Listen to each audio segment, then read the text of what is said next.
Hello vino lovers, welcome to Wine Made Easy TV. Today we're going to cover our lesson number 10 and one of the most beautiful regions of Europe, Italy.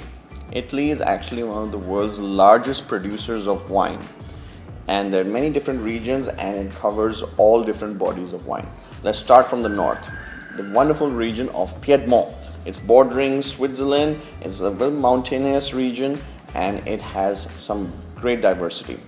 Main grapes which they focus on in Piedmont is Nebbiolo, which is one of the most full-bodied variety, and also a white wine by the name of Cortese. Now, Nebbiolo, there's different regions within Italy which focus on this grape. The most noteworthy to know is the town of Barolo and another town of Barbaresco.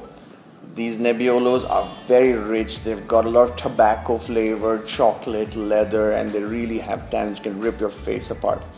How to know the difference between a Barolo and a Barbaresco? A Barbaresco is a little bit more lighter in terms of its flavor, as Nebbiolo is really a punch to the face, whereas a Barbaresco has a little bit more red fruits coming out, some rose petal and cherry. And also another grape variety to take note of in the area is Barbera as well, which has some lavender and some vanilla notes to it. Now, whereas for the white wine, there's Cortese. Cortese, and it is very popularly made in the region of Gavi.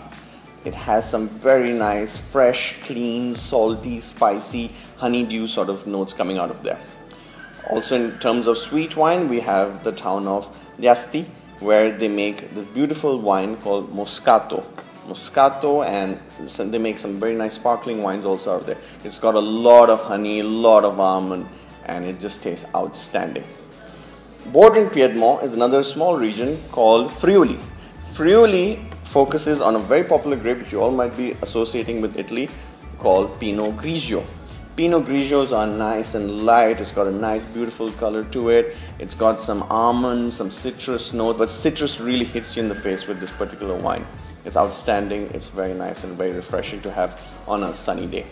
Now let's get down to the most amazing region of Italy, Tuscany. Tuscany focuses mainly on this particular grape called Sangiovese. Sangiovese is medium to full bodied, but boy does it have a lot of flavor in it. There are different towns within Tuscany which focus on this, namely this Chianti Classico.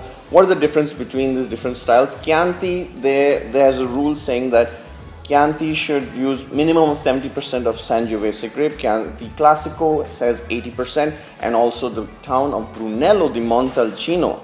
I know it's a long name, but it's beautiful. This town uses 100% Sangiovese grapes. They also have different rules in terms of bottling and aging in cask, so which we won't really get much into. The taste notes coming out of these Sangioveses are espresso, brick, oregano, cherry. It's really beautiful wine. And we of course cannot end our episode without talking about Super Tuscans. What are Super Tuscans?